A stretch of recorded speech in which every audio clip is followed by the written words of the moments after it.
अमरावती जिल्ह्यातील अचलपूर शहरातील सुलतानपुरा परिसरात रात्रीच्या वेळी अज्ञात व्यक्तींनी दुचाकी व सायकलला आग लावल्याची घटना घडली आहे।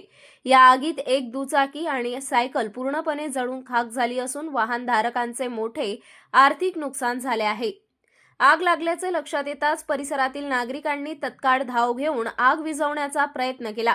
या घटनेनंतर परिसरात काही काळ तणावाचे वातावरण निर्माण झाले होते। या प्रकरणी समरसपुरा पोलीस ठाण्यात अज्ञातांविरोधात गुन्हा दाखल करण्यात आला असून पोलीस सीसीटीव्ही फुटेजच्या आधारे अधिक तपास करत आहेत। सायकल पण जळाली। त्याच्या सुझुकीची गाडी आहे माझी, बर्गमॅन सुझुकी कंपनीची। हे पण जळून राख झाली पूर्ण। आणखी प्लेजर गाडी, त्यानंतर टिनाचा शेड वगैरे पूर्ण लाग लागली होती।